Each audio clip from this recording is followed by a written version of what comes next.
मतलब की तो फिर क्या यही तो काल का राज है कि जीवात्मा एक भी निकल ना पाए, लेकिन बाबा जयगोपाल महाराज हम सबको बचा रहे।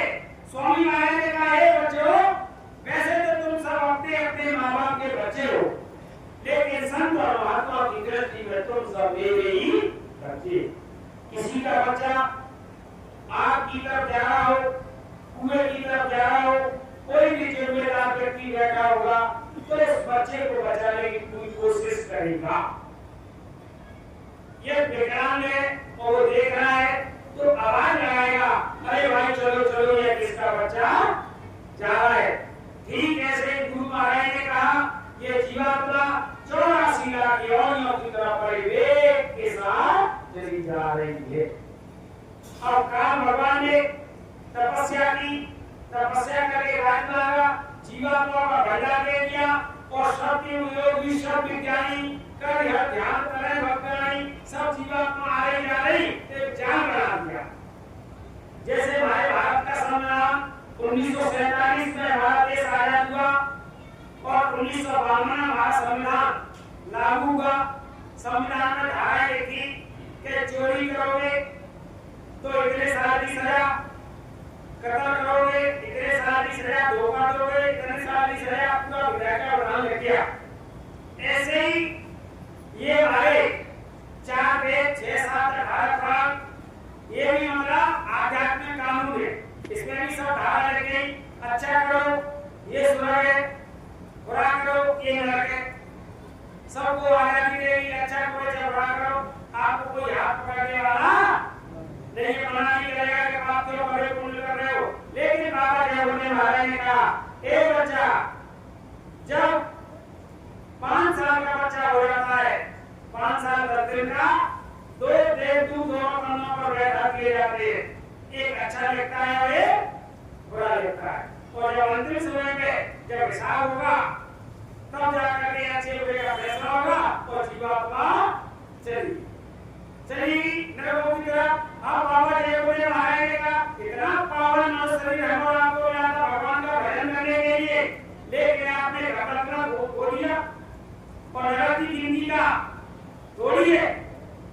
सतयुग की उम्र 17.5 लाख वर्ष और त्रेता की 12,96,000 और द्वापर की 8,64,000, कलयुग की 4,32,000, चारों लोग जो चौबे चौबड़ी और 72 चौबड़ी मत के तब एक मनमंत्र और 14 मनमंत्र बनते तो एक कल्प, एक कल्प तक इस जीवात्मा को नरक के अंदर रहना पड़ता है। तब आकर के 84 में नाली के कीड़े, पाखंडे के कीड़े, रहने वाले उड़ने वाले, लास्ट में आकर के गाय और बैल का शरीर मिलता है। कबहू कर करुणारते ही देत ईश्वरी हेत संदेह। जब मालिक की मौज होती है तब जाकर के मनुष्य शरीर मिलता है, ऐसे नहीं मिलता हवा मिलेगा। तो बाबा जयगोपाल महाराज ने बच्चा को नहीं करते को मैं तुम्हें बुलाने आया हूँ। मुख मोर इधर दे को प्यारों में तुम्हें बुलाने आया हूँ। मुख मोर इधर दे को प्यारे में तुम्हें बुलाने आया हूँ। मुख मोर इधर दे को बच्चों में तुम्हें बुलाने आया हूँ। मुख मोर इधर दे को बच्चों में तुम्हें बुलाने आया हूँ। तुम भूल गए हो अब मुझको, मैं तुमको नहीं भुलाया हूँ। तुम भूल गए हो अब मुझको, मैं तुमको नहीं भुलाया हूँ। ऐसे हुए कि रूस का भाषा पीटर, रूस का भाषा पीटर नाम था उसका। उसने अपने राज्य के कर्मचारियों को गलती बढ़ गई, सजा दे दी, देश से निकाला कर दिया। अब वो दूसरे देश में जाकर के मजदूरी करने लगे। कई साल हो गई तब राजा को याद आई कि मैंने अपने ही राज्य के कुछ कर्मचारी निकाल दिए और पता भी चल गया कि उस देश के अंदर मजदूरी कर रहे हैं, तो राजा भी मजदूरों का भेष बना करके उन्हीं के साथ में मजदूरी करने लगा। अब अपने देश की बात बताए कि हमारे देश का राजा ऐसा है, हमारे देश में ऐसी व्यवस्था है, हमारे देश में ऐसा है, और रोजाना वही की बात करें। तो ऐसे ही चाहे जितने भी संत आए सबने अपनी वाणी के माध्यम से यही समझाया, हे बच्चों, इन आंखों से आप देख रहे तुम्हारा देश नहीं है, तुम्हारा देश कौन सा है? परम प्रकाश रूप देवराती, नहीं चाहिए दिया जगत बाकी। वहाँ पर सुबह सुबह और दुख नाम की कोई चीज है ही, वो तुम्हारा देश है, हमारा देश है। ना वहाँ जन्मना और ना वहाँ पर मरना, ना सर्दी ना गर्मी, ना पैसे की वहाँ पर कोई टेंशन, वो सच्चा आनंद के बारे में। तो अब मजदूर कह रहे कि एक बात बता, तू राजा की तेरी बात करता है, राजा से तेरी जान पहचान है कि हाँ राजा मेरा दोस्त है। अब दोस्त वाली बात आई तो संघ के मजदूर शंका करने लगी कि यदि ये राजा का यहाँ दोस्त होता तो हमारे साथ मजदूरी क्यों करता, वही पर नौकरी ना करता। कुछ इसकी बात मान लो, इतना नुकसान भी क्या हो रहा है। अब बाबा जयपुर महाराज ने कहा, ये बच्चा जयपुर नाम पर ले आपको शंका है, जब आप मुसीबत में पड़ जाओ पहले अपने पीर पैगंबर औलिया देवी देवता भूया भवानी सबको याद कर लेना। जब आपकी कोई मदद न करे तो जयपुर बोलना गाली मार लेगा बाबा जी, बाबा जी मत प्रेम से इतना तो डरता आप तक धीरे दिया विभीषण का। अब बात आती कि किसी ने पूछा तुमने भगवान का दर्शन किया कि नहीं किया, तो कह रहे हम ना करे कहेंगे हमने नहीं किए। तो वास्तव में आप सबने किए।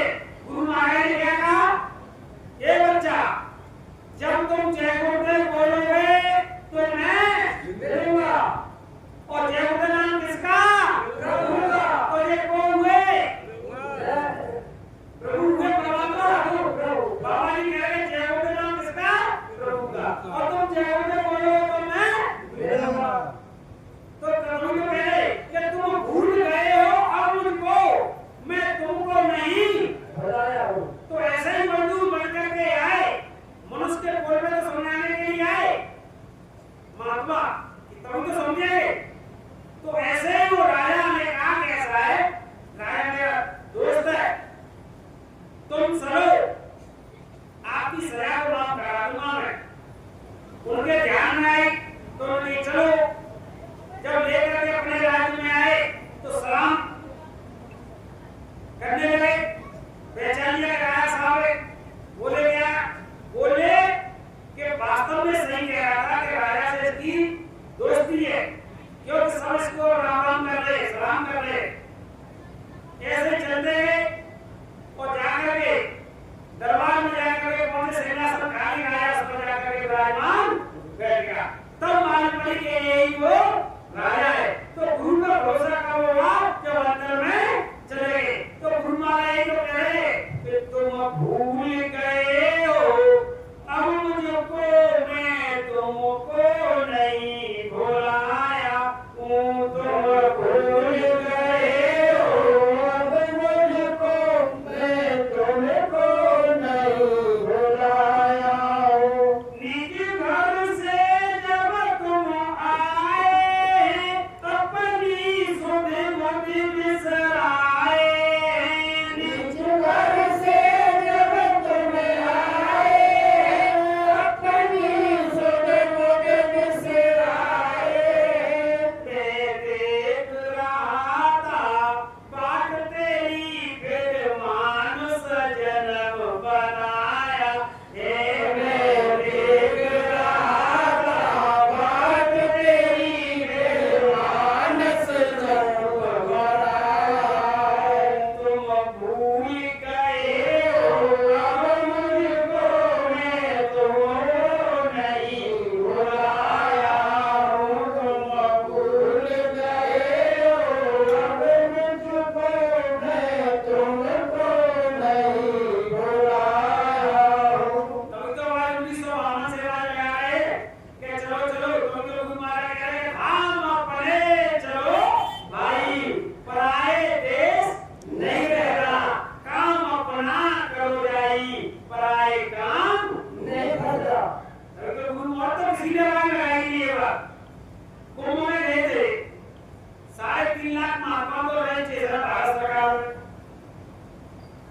उन्हें तो कुमार लगाएंगे कि राम अपने चलो भाई तो जीवात्मा तो मालिक की है ना, तो मालिक की तो याद कराएंगी, दर्द तो नहीं को तो आ है।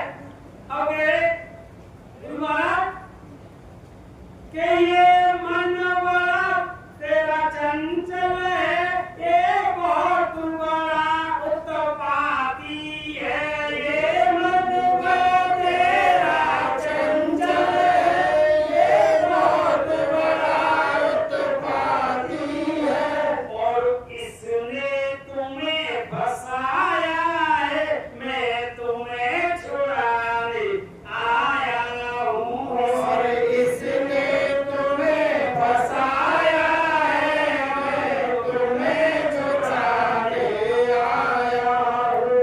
मन के हारे हारे और मन के जीते, और सारा खेल मन का ही तो है। और गुरु महाराज कह रहे हैं मन लगा करके भजन करो, और मन ना भासता है, काम नहीं करता है, तो सूरत जीवात्मा मन से यही कह रही है कि मन रे माने वचन एक मोरा, मन रे माने वचन एक मोरा, मैं तेरी दासी जन्म जन्म की, मैं तेरी दासी जन्म जन्म की, तू स्वामी भया मेरा, मन रे माने वचन एक मोरा। अरे एक वचन मान ले, तुझको होश ही नहीं है कि तू कौन है और कहां से आया है। जिस आनंद की तलाश में तू यहाँ दर की ठोकरें खा रहा है, वो सच्चा आनंद यहाँ पर है ही नहीं। थोड़ी आनंद की अनुभूति होती है, लेकिन सच्चा आनंद है ही नहीं। जब तुझे होश आ जाए तेरा घर काम करे, वो तू तो ये समझ रहा है कि मैं यहाँ का सर्वे सर्वा हो गया, लेकिन तेरा भी यहाँ घर नहीं और मेरा भी यहाँ घर नहीं। और मन रे मान वचन एक मोरा, तू एक वचन मान ले, गुरु महाराज के पास चल। और जीवात्मा कह रही मैं भी अपना काम नहीं कर सकती।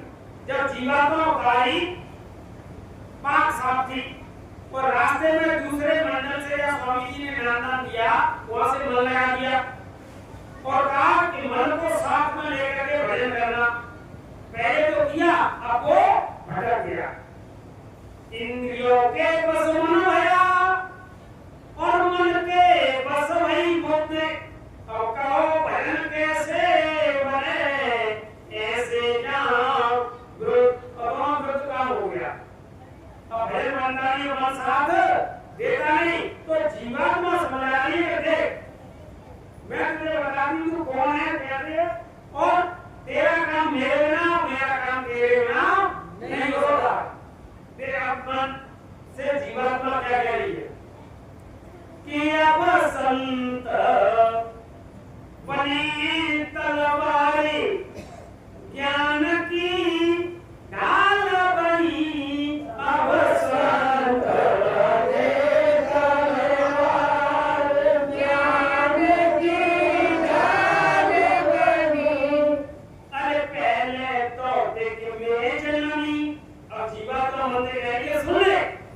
अरे पहले तो देख मैं जननी, तब पीछे जन्मो भैया, पहले तो देख मैं जननी और पीछे जन्मो भैया, और ताके पीछे बाबुल जन्मे, ताके पीछे बाबुल जन्मे, ता पीछे जन्मी मैया, ज्ञान की ढाल बनी, अब संत बने तलवार।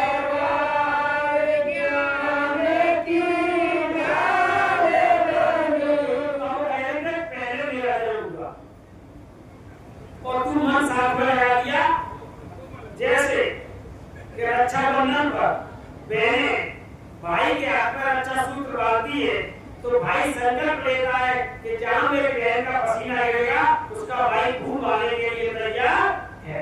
तो ऐसे ही पहले मेरा जन्म होगा ताकि फिर तेरा जन्म होगा ता पीछे जन्मो ताकि पीछे बाप में जन्मे। अब बात तो रट रही है, संतों की बात रट रही है, अपनी कविता के माध्यम से बता लेते हैं कि ताकि पीछे बाप में जन्मो, मतलब पहले मैं फिर भैया का जन्म होगा तब मैया का बाद में प्रताप पीछे बाप में जन्मे। अब बाप में बोले अहंकार लगा दिया और अहंकार जब आता है किया कराया सब गया, जब आया सब खत्म हो गया। कराने का वही है कि अहंकार रावण ने किया और सर्वनाश कुणवा को किया जा। अहंकार को छोड़ के भैया चपले कृष्ण मुरारी पाचन के यारई मत करियो नहीं करवाए दे भाई बेटो भाई कहे तो पहले अहंकार लगा दिया तब पीछे जन्मी मैया तब ये बुद्धि लगा दी ये अच्छा ये बुरे का निर्णय ले ले बात। तो जीवात्मा मन से कह रही है तू वहां से आया है अब तुझे होश ही नहीं है। क्यों कि एक भेड़ का बच्चा और वो शेर का बच्चा भेड़ के बच्चों मिल गया करके एक समय वन में बसते वन नार की नार ने कह जायो के कार पानी के हाथ लगाओ झुंड भयो हरि दूर चलायो। ऐसे ही आत्मा संग शरीर के आप बुला के जीव का है। अब भेड़ों में संग चले मैं की आवाज करे और घास चले शेर का खाना है नहीं। अब एक दिन शेर ने देखा कि हमारी प्रजाति का बच्चा भेड़ों में वो उसके पास गया उसने कहा हेरा क्या कि तू शेर है कि नहीं? मैं भेड़ हूं। तू शेर है कि नहीं? तो मैं भेड़ हूं कि नहीं? अच्छा देख तू नहीं मानेगा तो ले गया नदी के किनारे तेरी शकल और मेरी शकल कैसी है? एक जैसी है।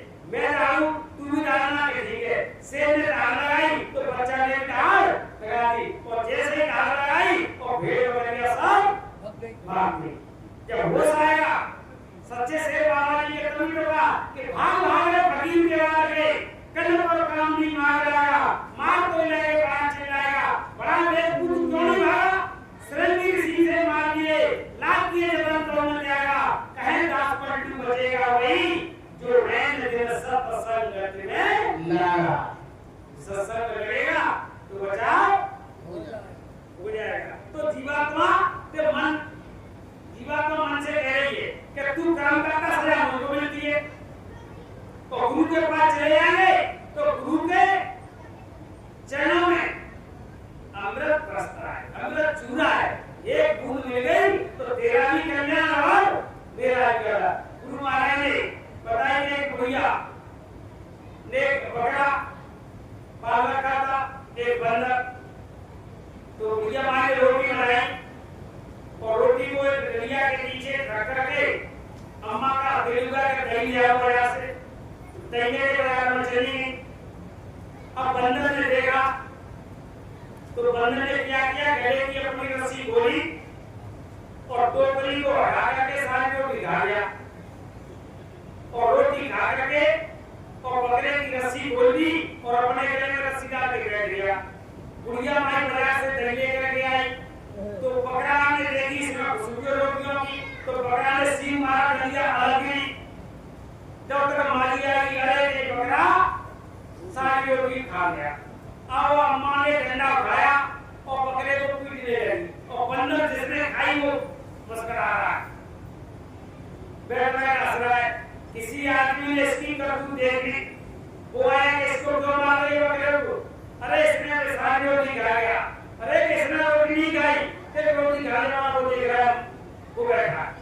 तब बात बताई उसने कहते कैसे रस्सी बोली रोटी खाई और रोटी खा करके बकरे की रस्सी बोली अपने गले में डाल दी। तो जीवात्मा को ऐसे ही मन काम करता है, जीवात्मा को सजा मिल जाती है। तब वो कहते हैं ऋषि मुनि पर हुक्म चलावे, तीन देव तेरे चेहरा, मन रे वाणी वचन एक दोरा। देव उससे ब्रह्मा विष्णु महादेव ये नहीं बच पाए। जब तेरी चक्की जब चलती है पूरी तरह, तो ये भी तूने पीस दिए। तो कहा कबहू मन हरे तरंग कहे, आज सत्संग में बैठे तो कहेगा तो भजन कराए 3 घंटा, हम मन कह भजन कराए बात तो भजन ही लगा। कबहू हरे तरंग कहे, कबहू धन खोजत लोग लवाई, कबहू जो भोग बेरागी करे, कबहू काम क्रोध को मारन ढाई, कबहू भोग विलास करे और क्षण में ढाई करे कुटिलाई। हाथ जुड़ाई में गया, हाथ तुरंत क्षण में ढाई करे कुटिलाई, पलटू कपटी मन चोट करे। उपाय बताए कैसे बचेंगे? हम भाग बचे गुरु के शरण आई, हम गुरु के शरण में चले जाएंगे तो बच सकते हैं, बचने का कोई इलाज है। क्यों? उसने तो बहुत बड़ी बात थी। 100 ऋषि गंगा जी में गए तक खड़े होकर के भागवत का प्रमाण है 11 साल तपस्या की, और एक मछली को क्रीडांगन अवस्था में देख लिया और तुरंत अंदर से विकार पैदा हो गए। बोले कि मैं तपस्या करके क्या करूंगा, मैं भी संसार के ऐसा होऊं, और जल में से निकल आए। और जल में से निकल करके उस राज्य का राजा था मानधाता।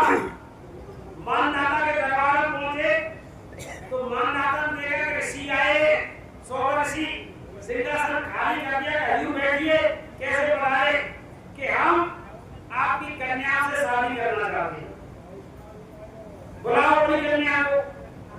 तो राजा मानधाता के 50 कन्या थी, 50 कन्याएं इकट्ठी कर दी, देख लो आज कौन सी लड़की पसंद है उससे शादी कर लो। तो उस ऋषि ने कहा 50 मुझे पसंद है, राजकुमारी थी, 50 लड़कियों से शादी कर ली। तो राजा ने कहा हजूर की व्यवस्था कैसे बनाओगे? तो उन्होंने कहा तपोवन से महल बना दिए, 50 महल बन के तैयार हो गए, सब सुख सुविधा हो गई और रहने लगे। बच्चे पैदा हुए और जब चिड़िया चुनई फिर बसता ही होगा। जब होश आया तो लुटेरे बर्बाद हो गए। तब कहा कि कामर माया की चक्की आदमी चल रही है ऐसे, तो बिना सदगुरु के बच नहीं सकते। कि मटर पे अधर चले चाकी रे, मटर पे अधर चले चाकी, ए ब्रह्मा पीसे जाने विष्णु पीसे, ब्रह्मा पीसे जाने विष्णु पीसे, पीसे शिव त्रिपुरारी, मटर पे अधर चले चाकी रे, मटर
वचन प्रकीर्तन देही और सपने सुलभन सुख सिद्धि दे के गुरु के वचनों पर ये विश्वास भरोसा नहीं है तो सपने में भी सुख और सिद्धि की प्राप्ति नहीं हो सकती है। असल में तो कब होगी?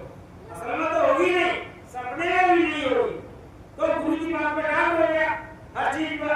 और हमारे गुरु महाराज ने कितनी बड़ी बड़ी बातें कही। ए बच्चा, कलयुग जाएगा और कलयुग में सदैव आएगा। कलयुग चला गया नहीं, क्या तो नहीं, सत्ययुग आ गया नहीं।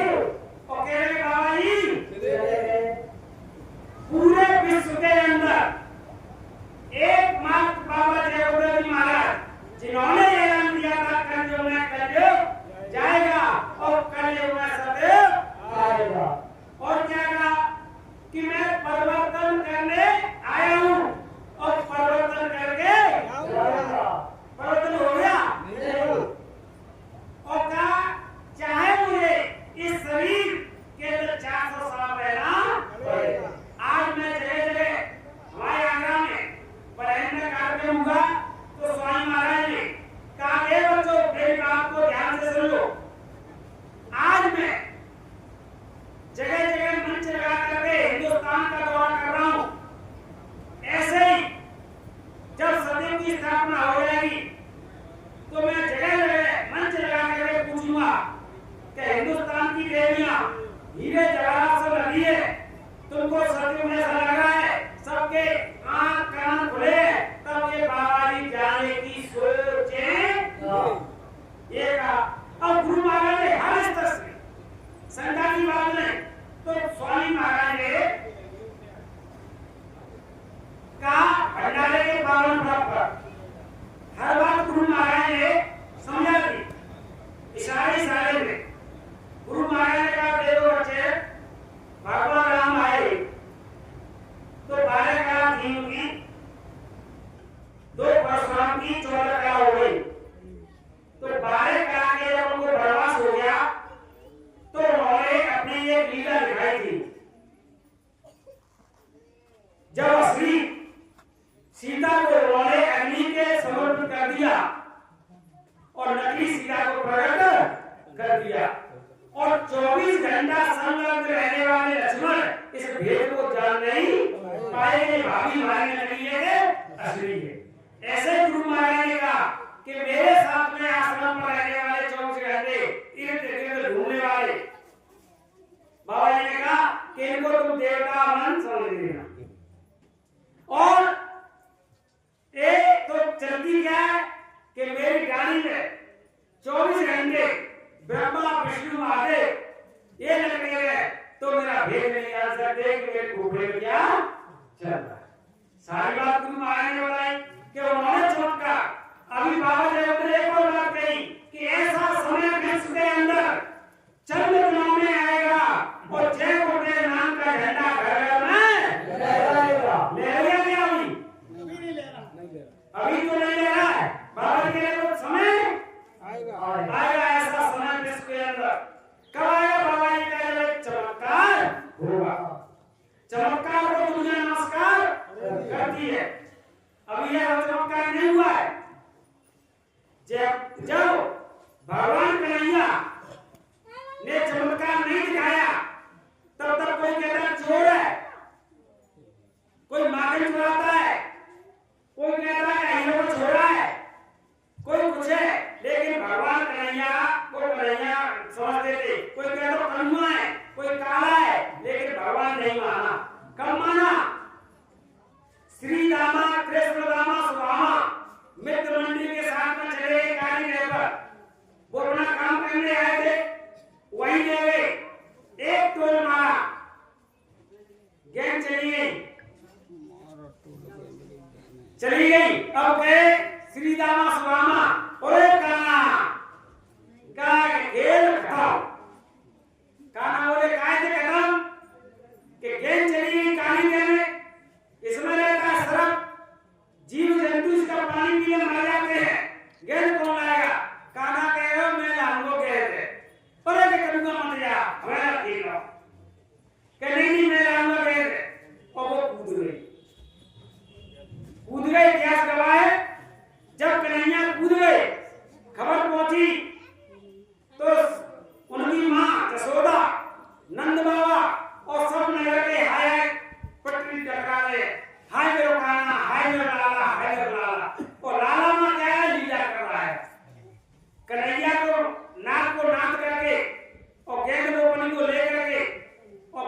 बजाता हुआ जब फन पर बैठा हुआ आया, तब जनता ने कहा बोलो कृष्ण कन्हैया की जय। तब मारा था चमत्कार। दूसरा चमत्कार, जरासंध जब पीछे पड़ गया तो राम, बलराम और कृष्ण को पहाड़ पर जला दिया। सारे विश्व में हल्ला हो गया कि कृष्ण भगवान और बलराम मारे गए। लेकिन जब युद्ध हुआ था महाभारत का, तब दोनों भाई प्रकट हुए। तो उन्होंने चमत्कार दिखाया था। अब बाबा जी की बात सुनो।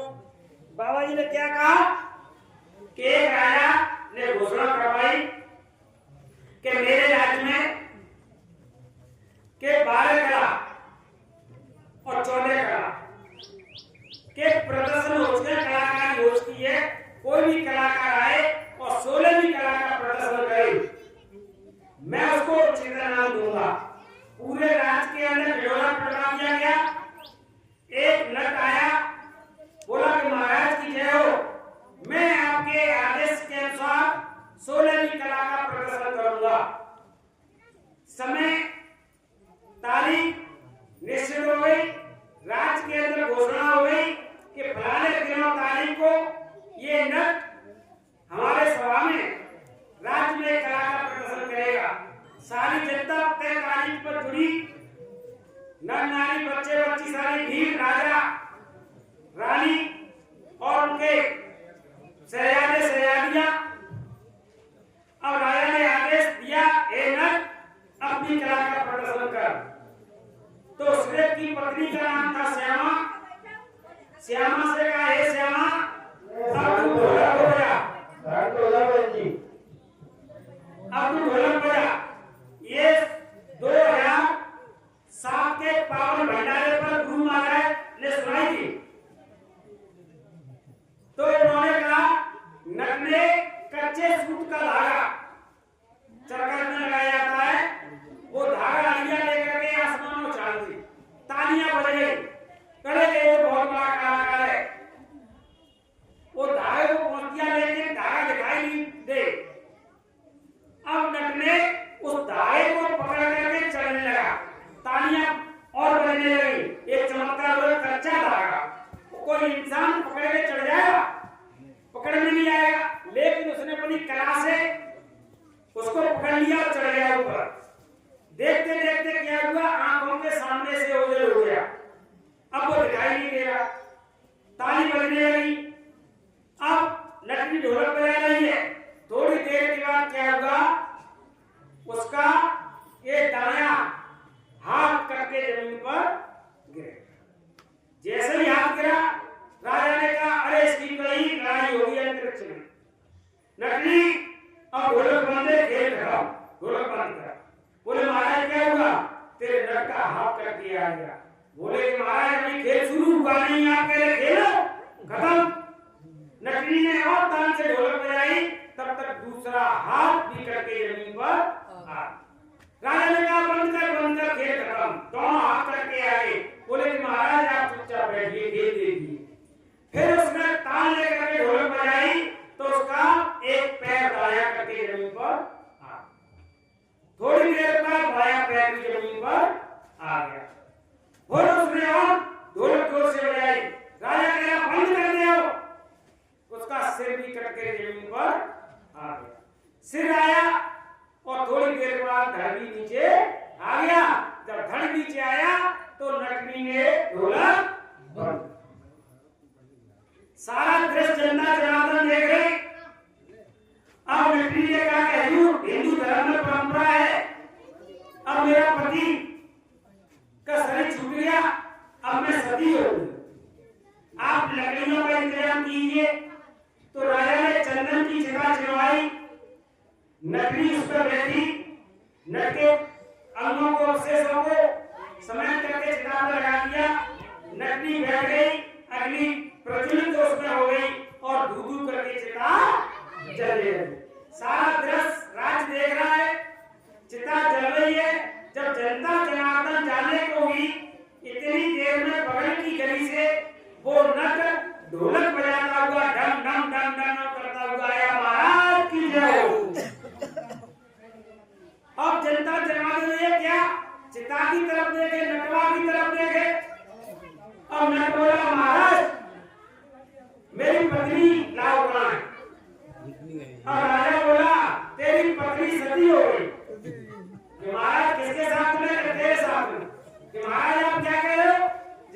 पति जिंदा है, आपके सामने खड़ा है, और पत्नी सती कैसे हो गई कि वो चिता जल रही है देख ले?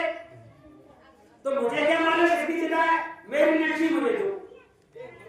और इशारा भी करते थे मां को कि जो देखा जो नहीं सुना सो मनहून समाए, सो अद्भुत मैंने देखो। जाको भगवान कौन भेजे, अद्भुत चीज हो गई। नट सामने खड़ा है, चिता भी जल रही है दूर करके। अब वो क्या कह रहे कि महाराज मेरी नकली को दो। जय गुरुदेव।